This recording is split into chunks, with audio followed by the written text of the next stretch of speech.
এই যে ভারতবর্ষের ইন্ডিয়া পাকিস্তান, এখানে পাঞ্জাব একটা এলাকা আছে, নাম শুনছেন? গোলাম মির্জা গোলাম আহমদ কাদিয়ানি, এই বেয়াদবটাও নবুয়ত দাবি করেছে। নাউজুবিল্লাহ পড়তে পারলেন না?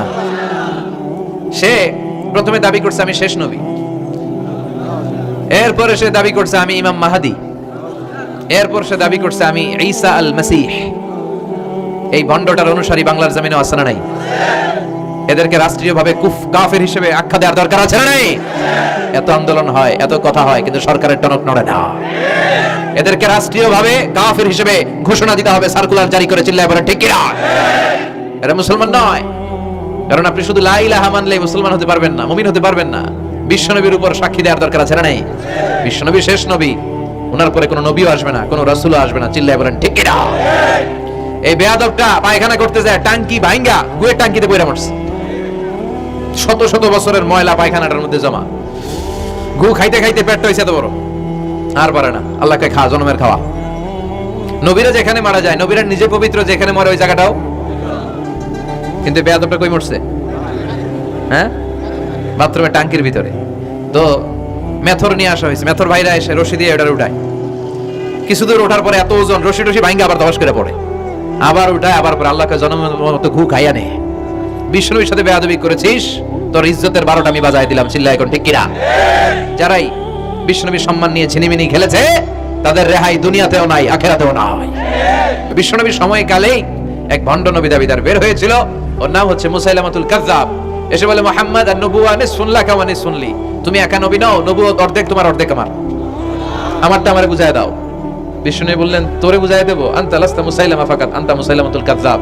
আজ থেকে তুই শুধু মুসাইলামা না, তুই ভণ্ড মুসাইলামা, তুই মিথ্যাবাদী মুসাইলামা। বিশ্বনবীর পরে এরকম আলজেরিয়াতে অনেক ভণ্ড নবী দাবিদার বের হয়েছে। এই মুসাইলামা দুনিয়াতেই অপমানিত হয়েছিল। সে বিশ্বনবীকে নকল করত, কপি করত, বেয়াদবি করত, স্পর্ধা দেখাতো। বিশ্বনবী কোন গাছের মধ্যে হাত লাগালে ওই গাছের ফলন বেড়ে যেত। সে বলতো আমি নবী, তার এলাকার লোকেরা বলে তাহলে বিশ্বনবী মুহাম্মদের মতো তুমি আমাদের এলাকার গাছে হাত লাগাও। সে কোনো গাছে হাত লাগালে ওই গাছের সব ফল মেরে যেত।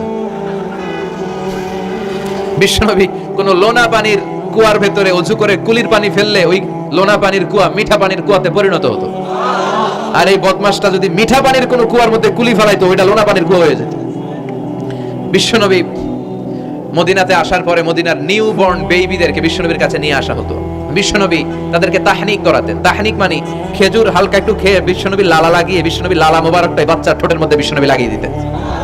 এখন বিশ্বনবী নাই, আলেমদের কাছে যাবেন, খতিব, এলাকার বড় খতিব হুজুরের কাছে যাবেন, হাফেজ সাহেব হুজুরের কাছে যাবেন, হুজুর মধু খেয়ে বাচ্চার মুখে লাগাই দিবে।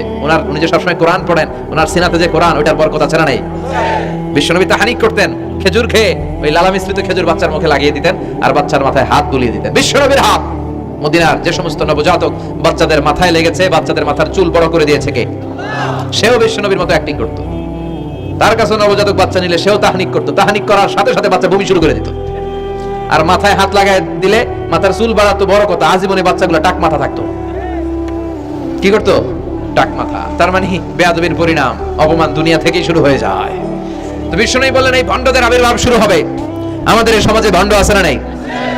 দুদেল বান্দা কালমা চোর, না পায় শ্মশান না পায় ঘোর, দিন থাকিতে আইরে পথে ছাইড়া দে ভণ্ডামি, ভণ্ডামি ভণ্ডামি ভণ্ডামি, ছাইড়া দে ভণ্ডামি। নামাজ কালাম পড়ে না, ইবলিশ শয়তানের নানা। আছে না এরকম? ইসলামের লেবাস লাগায়, দাড়ি রাখে, চুল বড় রাখে, জট পাকায় রাখে, রোজা নাই, নামাজ নাই, পরিচ্ছন্নতা নাই, আতর নাই, গোসল নাই। আছে না নাই? এরকম ভণ্ড পীর আছে না নাই? হক্কানি পীর যারা, তাদের বিরুদ্ধে আমার কোনো কথা নাই, কারণ এদেশে অনেক লক্ষ লক্ষ হিন্দুরা এই হক্কানি পীরদের হাতে হাত রেখে কালিমা পড়ে মুসলমান হয়েছে। তাদেরকে আমরা সাপোর্ট করি। আমাদের বিরুদ্ধাচারণার হুঙ্কার হচ্ছে ভণ্ডদের বিরুদ্ধে। এই দেশে এত ভণ্ড পীর, এই দেশে যত ভণ্ড পীর আছে, অনেক দেশের জনসংখ্যাও এত নাই। কথা বলেন? অনেক ভণ্ড পীর আছে সারা বছর নাকি গোসল করে না, বছরে করে একবার ওই গোসলের পানি মুরিদরা খায় সব সাবার।